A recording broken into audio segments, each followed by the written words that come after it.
Hello दोस्तों, नमस्कार। मैं शुभम शर्मा आप सबका कॉन्सेप्ट ट्यूटोरियल के यूट्यूब चैनल में हार्दिक स्वागत करता हूं। चलिए दोस्तों, हम भारत के सामान्य ज्ञान में आधुनिक भारत के इतिहास की सीरीज में आज हम उत्तर मुगल काल के बारे में जानते हैं, जो आपके आधुनिक भारत के इतिहास का आगे का जो पड़ाव है, जहां से आधुनिक भारत के इतिहास का मेन पड़ाव प्रारंभ होता है, उसके लिए एक प्रारंभिक कड़ी है। यहाँ से उतने क्वेश्चंस तो नहीं बनते हैं, लेकिन कभी कभी एग्जाम में जरूर क्वेश्चन आते हैं। चलिए विलंब न करते हुए हम पहले कंपेयर करके पढ़ते हैं। पहले हम देखते हैं आपका प्रारंभिक मुगल काल, फिर आपका उत्तर मुगल के काल के बारे में रुख करते हैं। चलिए हम मुगल साम्राज्य के बारे में, मतलब प्रारंभिक मुगल काल के बारे में जानते हैं। प्रारंभिक मुगल काल का कार्यक्रम आपका 1526 से लेके 1707 तक के औरंगजेब की मृत्यु तक चला है। उसके बाद जो कालक्रम चलता है उसे उत्तर मुगल काल के नाम से जाना जाता है। क्या नाम से जाना जाता है दोस्तों?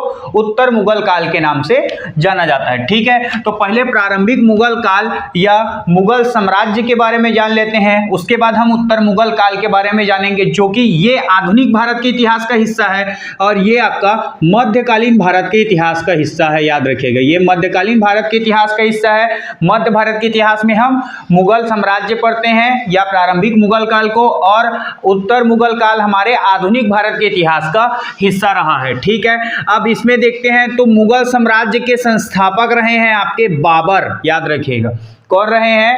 बाबर। बाबर का कालखंड चला है आपका 1526 से लेके 1530 ईस्वी तक। याद रखिएगा, इसके बाद इनके पुत्र आए हैं। मैंने एरो किया है, आपको दिख रहा होगा, इनके पुत्र हुमायूं। याद रखिएगा, हुमायूं का कालक्रम चला है 1530 से लेके 1556 ईस्वी तक। याद रखिएगा, इनका दो कालक्रम चला है, एक 1530 से लेके 1540 तक और एक आपका 1555 से लेके 56 तक के। 56 में इनकी मृत्यु हो जाती है और मृत्यु के पश्चात इनके जो पुत्र रहते हैं अकबर, वो आपके शासक बनते हैं। जलालुद्दीन मोहम्मद अकबर, जिनका कालक्रम चला है आपका 1556 से लेके 1605 ईस्वी तक। ठीक है, हुमायूं के पुत्र रहे हैं अकबर और हुमायूं बाबर के पुत्र रहे हैं। याद रखिएगा। ठीक दोस्तों, इसके बाद इनके पुत्र 1605 में अकबर की मृत्यु हो जाती है और इनके बाद इनके एक पुत्र रहते हैं जिनको आप सलीम के नाम से जानते हैं। जोधा भाई के पुत्र रहते हैं सलीम।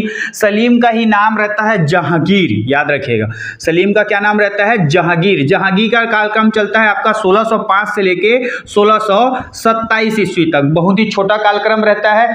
ठीक, और इसके बाद आते हैं आपका शाहजहां। जहांगीर के पुत्र रहते हैं कौन? शाहजहां। शाहजहां का कार्यकाल चलता है आपका 1627 से लेके 57 तक। ठीक, उसके बाद शाहजहां को जो उनके पुत्र औरंगजेब रहते हैं वो बंदी बना लेते हैं और लगभग 1666 के आते आते शाहजहां की मृत्यु हो जाती है। शाहजहां ने स्थापत्य कला में बहुत ही ज्यादा योगदान दिया है। आप आगरा के ताजमहल, तख्ते ताऊस, ठीक है, मयूर सिंहासन, ये सबको आप जानते होंगे।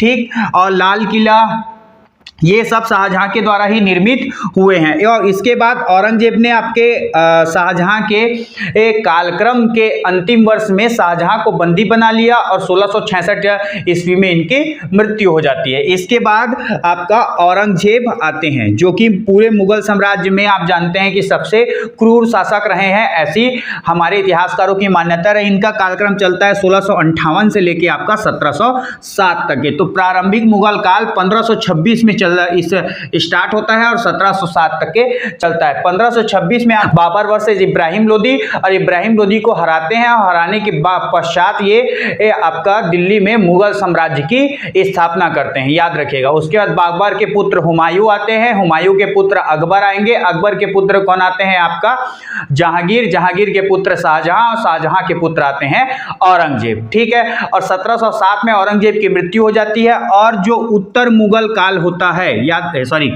और 1707 में औरंगजेब की मृत्यु हो जाती है और जो मध्यकालीन भारत में आपका प्रारंभिक मुगल काल होता है या मुगल साम्राज्य का एक प्रथम फेस होता है, वो खत्म हो जाता है। इसके बाद औरंगजेब के जो 4 पुत्र होते हैं उनमें उत्तराधिकारी का संघर्ष होता है और उत्तराधिकारी का संघर्ष होगा। उसके बाद उसमें जो मुअज्जम रहेंगे वो जीत जाएंगे और वो अपना राज्याभिषेक कराते हैं बहादुर शाह के नाम से। क्या नाम से राज्याभिषेक कराते हैं? बहादुर शाह के नाम से। तो जो 1707 से लेके 1857 तक के कार्यक्रम चलता है उसको बोला जाता है आपका उत्तर मुगल काल। ठीक है, मैंने क्या बोला, 1707 से लेके 1857 तक के जो कालखंड चलता है उसको बोला जाता है आपका उत्तर मुगल काल। उत्तर मुगल काल के नाम से हम जानते हैं। ठीक है दोस्तों, तो ये बहादुर शाह जो रहे हैं वो औरंगजेब के पुत्र रहे हैं। ठीक है, और औरंगजेब के 4 पुत्र रहे हैं। चारों पुत्रों में उत्तराधिकारी का संघर्ष हुआ। उत्तराधिकारी के संघर्ष में ये मुअज्जम रहते हैं, इनका मूल नाम मुअज्जम रहता है। मुअज्जम क्या होता है, उत्तराधिकारी के संघर्ष में विजित हो जाते हैं, जीत जाते हैं और ये अपना राज्याभिषेक कराते हैं बहादुर शाह के नाम से। याद रखिएगा, इनका कालखंड चलता है आपका 1707 से लेके 12 तक के, 1712 तक की। ये क्या है, साहे बेखबर के नाम से बहुत प्रसिद्ध हुए हैं इतिहास में। याद रखिएगा, इनको अपने राज्य में क्या होते रहता है इनकी खबर नहीं रहती है। ठीक है, सबको धार्मिक सहिष्णुता पे ये कार्य करते रहते हैं। और औरंगजेब जो इतने क्रूर थे, औरंगजेब ने जो भी आपकी पाबंदियां लगाई थी वो सब पाबंदियां को ये बहादुर शाह हटा देते हैं। इनका 2 ही संघर्ष होता है, एक बीजापुर का युद्ध लड़ते हैं, ठीक है, और इन्हीं को उत्तराधिकारी का संघर्ष के नाम से जाना जाता है। और उत्तराधिकारी के संघर्ष में यही विजित हो जाते हैं और इन्हीं का फिर राज्याभिषेक होता है। ठीक है दोस्तों, इसके बाद फिर आते हैं आपका, इनका पुत्र रहता है जहांदार शाह। याद रखिएगा, कौन रहता है, जहांदार शाह। ठीक है, आपके बहादुर शाह के भी 4 पुत्र रहते हैं। कितने पुत्र रहते हैं, 4 पुत्र। चारों पुत्रों में से आपका जहांदार शाह भी क्या रहता है, मूर्ख ही रहता है। लेकिन याद रखिए, लेकिन इनका एक वजीर रहता है, सामंत रहता है, जुल्फिकार खां। जुल्फिकार खां के सहयोग से यह क्या बनता है, आपका शासक बनता है। कौन शासक बनता है, जहांदार शाह शासक बनता है। इनका कार्यकाल ओनली 2 वर्ष का ही चलता है, 1712 से लेकर 1713 तक के आपका क्या करते हैं, शासन करते हैं। याद रखिएगा, ये एक वेश्यावृत्ति में निवृत्त महिला रहती है, वो महिला के संपर्क में आ जाते हैं और इनका पूरा राजकाज को कौन संभालता है, फिर जुल्फिकार खां संभालता है और इनकी फिर मृत्यु हो जाती है। तो 1713 में इनकी मृत्यु हो जाती है। याद रखिएगा, अपने कार्यकाल में ये सर्वाधिक मूर्ख शासक रहा है, इसी कारण इसको एक उपाधि मिली है लंपट मूर्ख की। क्या की उपाधि मिली है, लंपट मूर्ख की। क्वेश्चन कई बार आया हुआ है, छोटे छोटे एग्जाम्स में क्वेश्चन पूछे जाते हैं पीटी में, यानी प्रीलिम्स वाले एग्जाम में, कि लंपट मूर्ख किसे कहते हैं। तो याद रखिए, जहांदार शाह को साहे बेखबर किसे कहते हैं, तो बहादुर शाह को कहते हैं। ठीक है दोस्तों, इसके बाद फिर शासक आते हैं फर्रुख सियर। जहांदार शाह का पुत्र रहता है फर्रुख सियर। फर्रुख सियर बहुत इंपॉर्टेंट है, बहुत अच्छे से ध्यान दीजिएगा। ठीक है दोस्तों, तो फर्रुख सियर के बारे में अगर जानते हैं हम, तो अब मैं यहाँ से आपका, ये तो आपने नोट डाउन कर लिया होगा, इसको मैं क्लियर करता हूं, फिर आपको इधर बताता हूं कुछ कुछ पॉइंट्स। देखिए, जो फर्रुख सियर रहते हैं, ये फर्रुख सियर जहांदार शाह के पुत्र रहते हैं। फर्रुख सियर आपका शासन, इनका शासन कालक्रम कितना चलता है, 1713 से लेकर 1719 तक के शासन करते हैं फर्रुख सियर। इनके कालक्रम में 2 घटना बहुत अच्छे से याद रखिएगा। 1716 में, याद रखिएगा, 1716 में एक बंदा बहादुर नाम के एक सिख गुरु रहते हैं। याद रखिएगा, मतलब सिखों के गुरु के टाइप में रहते हैं गुरु गोविंद सिंह के बाद। तो ये बंदा बहादुर जो रहते हैं, ये बंदा बहादुर को ये फांसी दे देते हैं। ठीक, कौन फांसी दे देते हैं, आपका फर्रुख सियर फांसी दे देते हैं। और 1717 में याद रखिएगा, इनके कालक्रम में 1717 में एक क्या हुआ है, तो अंग्रेजों के साथ ये ब्रिटिश ईस्ट इंडिया कंपनी का मेग्ना कार्टा अंग्रेजों को व्यापार करने की अनुमति दे देते हैं भारत में। यही एक शासक था जो शाही फरमान जारी किया था। क्या करता है ये, शाही फरमान जारी करता है, फरमान जिससे अंग्रेजों को भारत में व्यापार करने की अनुमति मिल जाती है, बंगाल और आपका गुजरात में व्यापार करने की अनुमति दे देता है। कौन देता है, आपका फर्रुख सियर। ये 2 इंपॉर्टेंट पॉइंट याद रखिएगा। ठीक, और इसके बाद एक और पॉइंट बहुत अच्छे से याद रखिएगा, तो इसके समय में फिर फर्रुख सियर की 1719 में मृत्यु हो जाती है। मृत्यु के बाद 2 शासक और आते हैं, याद रखिए 2 शासक। तो यहां पास याद रखिएगा, एक सैयद बंधु रहते हैं। ठीक है दोस्तों, इनके कार्यक्रम में याद रखिएगा 2 सैयद बंधु रहते हैं। सैयद बंधु में से एक का नाम रहता है आपका अब्दुल्ला खां और एक रहता है हुसैन खां।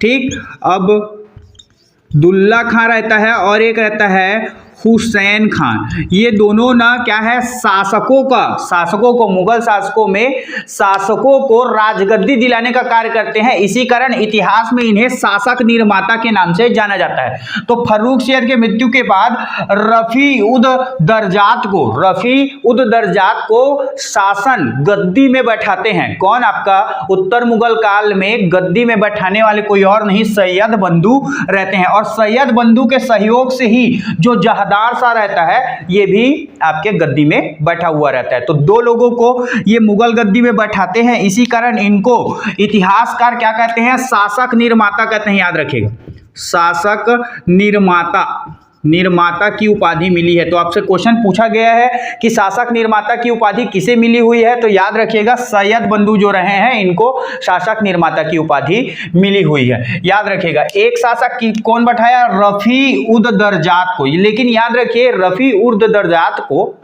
टीबी की बीमारी हो जाती है। 1719 के फरवरी माह में शासक बनते हैं और लगभग जून जुलाई माह में इनकी 3 महीने में मृत्यु हो जाती है। इसके बाद शासक बनते हैं रफी उद दौला। याद रखिए, रफी उद दौला शासक बनते हैं और रफी उद दौला को आगे चल के रफी उद दौला जो होते हैं ये भी 3 महीने में इनकी कोई पेचिस की बीमारी हो जाती है और इनकी भी क्या हो जाती है? मृत्यु हो जाती है, ये भी मर जाते हैं। इसके बाद फर्रुखसियर का पुत्र रहता है। कौन उनका पुत्र रहता है?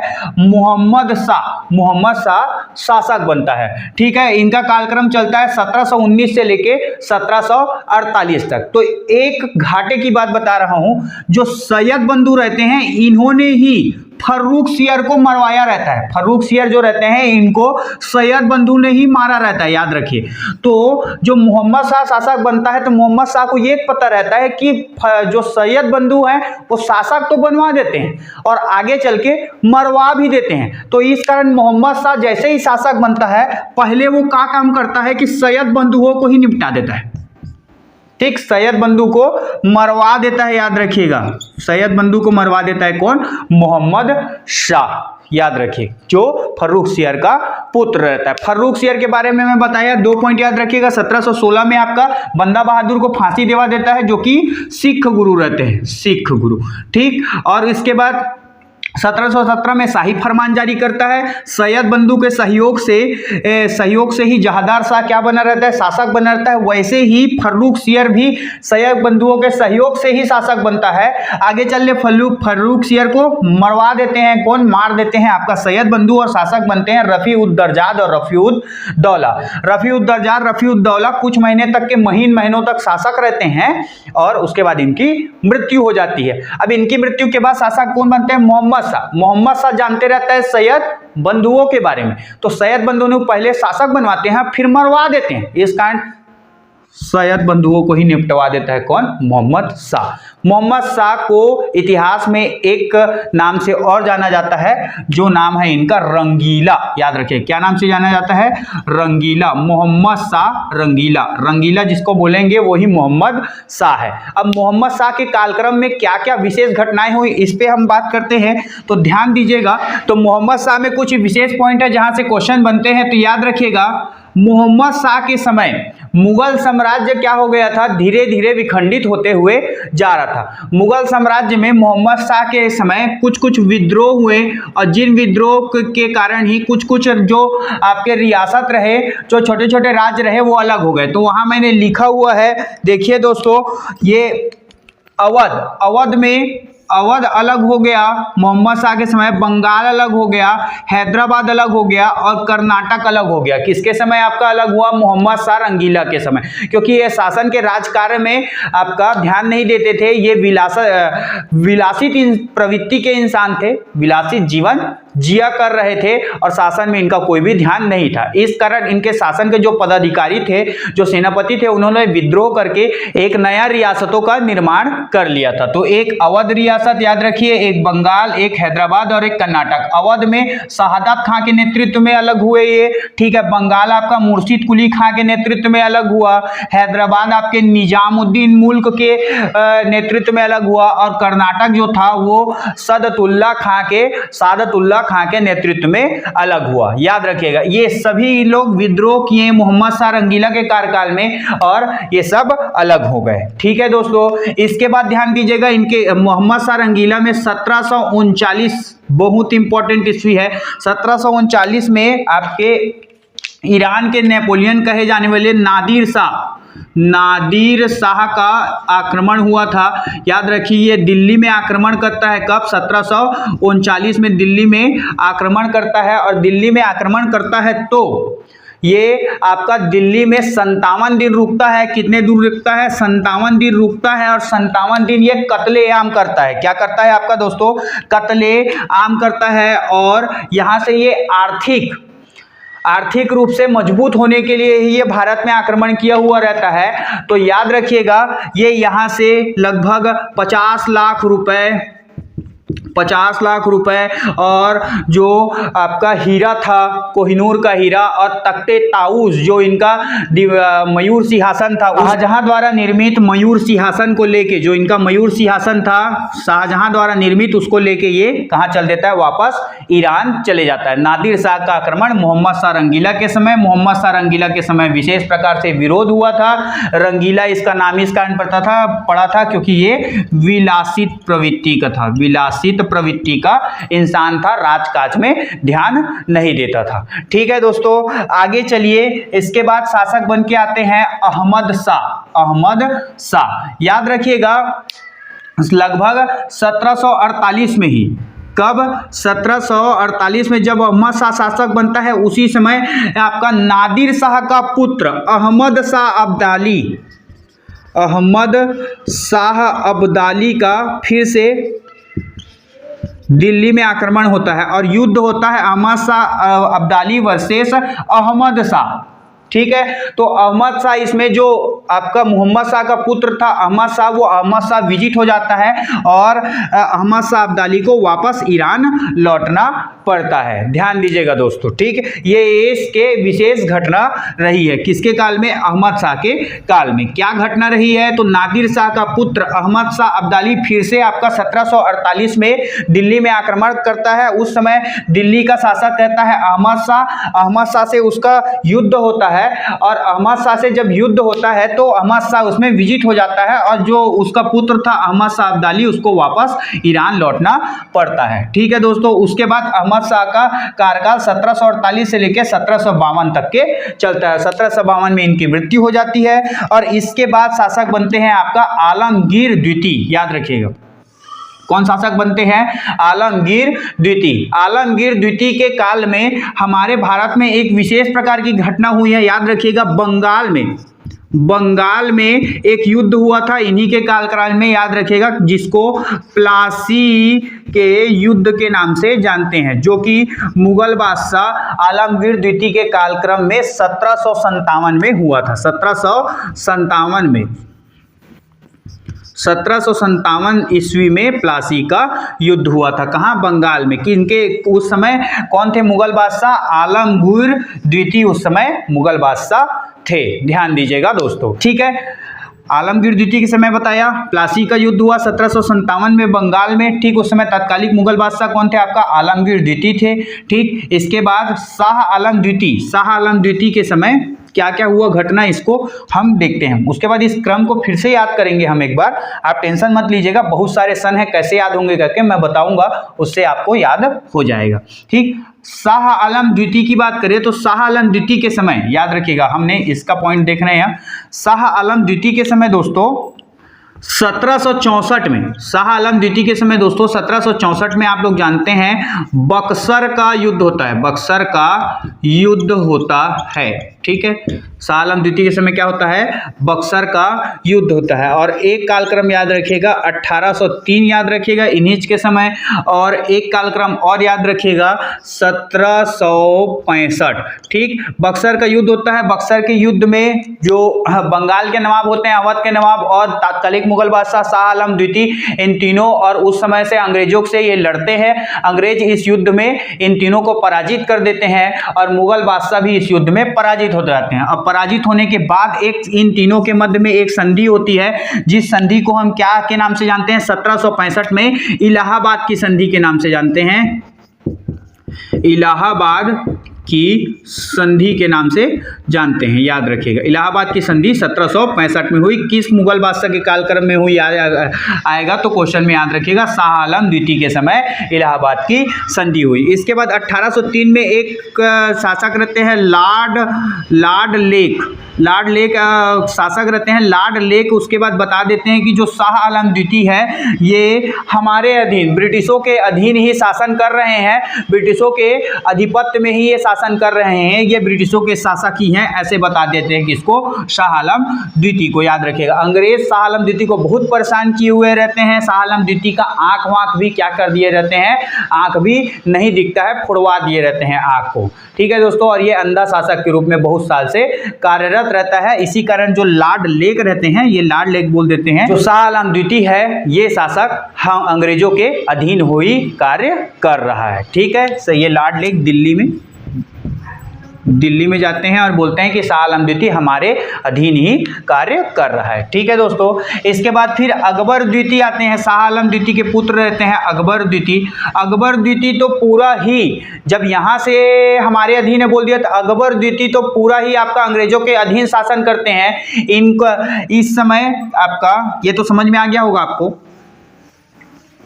इस समय ध्यान दीजिएगा, जो अकबर द्वितीय रहते हैं उस समय तो सारी शक्ति अंग्रेजों के हाथ में रहती है। तो इस समय एक ही घटना होती है, अंग्रेजों से कुछ कुछ शक्तियों को प्राप्त करने के लिए और अपनी स्थिति को मजबूत करने के लिए एक इंसान को वो अंग्रेजों से बात करने के लिए भेजते हैं, जिनका नाम रहता है राजा राम मोहन राय। याद रखिएगा, इनको राजा की उपाधि कोई और नहीं अकबर द्वितीय के द्वारा ही प्रदान की जाती है, जिनका कालक्रम कितना से कितना चलता है, 1806 से लेके 1837 तक। और शाह आलम द्वितीय का कितना से कितना चला था, 1759 से लेके 1806 तक के चला था। याद रखिएगा दोस्तों। इसके बाद अकबर द्वितीय राजा राम मोहन राय को अंग्रेजों से बात करने के लिए, ब्रिटिश से जो ब्रिटिशर रहते हैं इनसे बात करने के लिए भेजे रहते हैं कि हमारी स्थिति यहाँ खराब है, हमारी आप मदद करिए, ऐसे बात करने के लिए।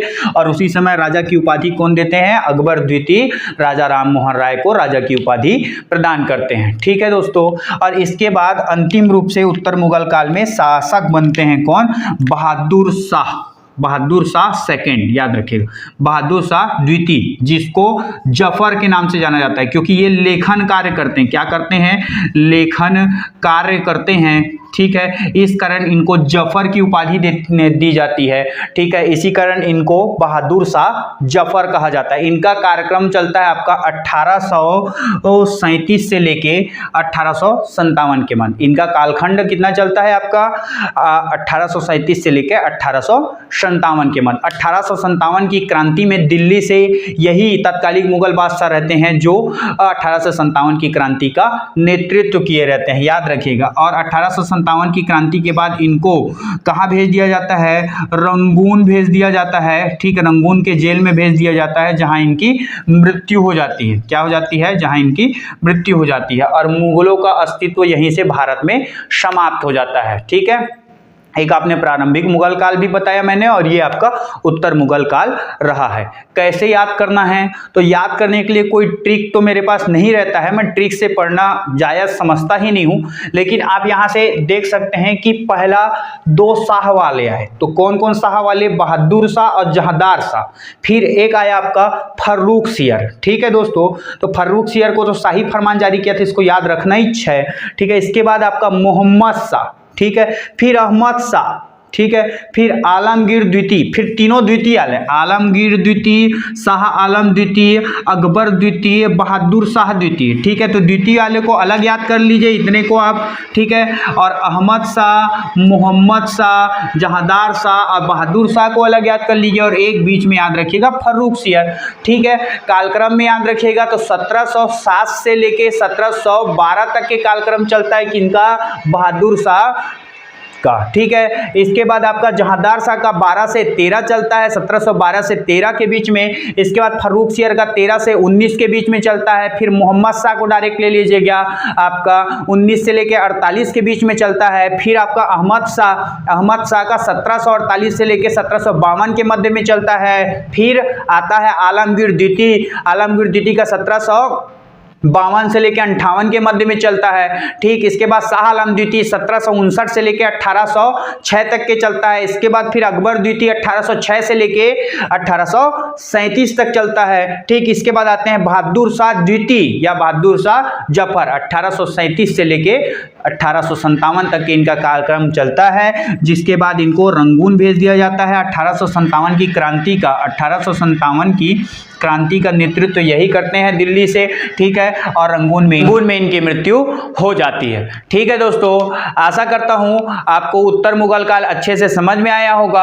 आप वीडियो को अच्छे से देखिएगा। मैंने शॉर्ट फॉर्म में आपका जो महत्वपूर्ण टॉपिक है वो सबको बता दिया है। ठीक है, आपके वनडे एग्जाम और CGPSC के प्रारंभिक परीक्षा की दृष्टिकोण से ये टॉपिक बहुत इंपॉर्टेंट है। इसके बाद हम बक्सर का युद्ध और प्लासी के युद्ध की ओर रुख करेंगे और उसको बहुत अच्छे से समझेंगे और पढ़ेंगे। ठीक है दोस्तों, अच्छे से आप लोग पढ़ते रहिएगा। मैं आपसे जुड़ा ही हुआ हूं। आपके भारत के इतिहास और छत्तीसगढ़ के सामान्य ज्ञान में जनजाति का और आधुनिक भारत के इतिहास का आपको परमानेंट लगातार वीडियो प्रोवाइड कर रहा हूं, जो आपके एग्जाम के लिए रामबाण साबित होने वाला है। आप भी मेरे साथ जुड़े रहिए और ज्यादा से ज्यादा चैनल को शेयर करिए ताकि ज्यादा से ज्यादा लोग इसका लाभ ले सके। ठीक है दोस्तों, अच्छे से देखिएगा, वीडियो बहुत ही अच्छे से समझिएगा और मेरे द्वारा पढ़ाए गए इतने सरल तरीके से पढ़ाया हूं कि आपको याद भी जरूर हो जाएगा। ठीक है दोस्तों, आप चैनल को सब्सक्राइब कर दीजिएगा। वीडियो अच्छा लगे तो कमेंट जरूर करिएगा, जिससे मैं मोटिवेट होकर जल्दी आपके लिए वीडियो लेके आऊं, और वीडियो को ज्यादा से ज्यादा लाइक करिएगा। ठीक है दोस्तों, मिलते हैं आपके हम नेक्स्ट वीडियो में भारत के इतिहास के नेक्स्ट वीडियो प्लासी या बक्सर के युद्ध को लेके मिलते हैं। थैंक यू सो मच दोस्तों।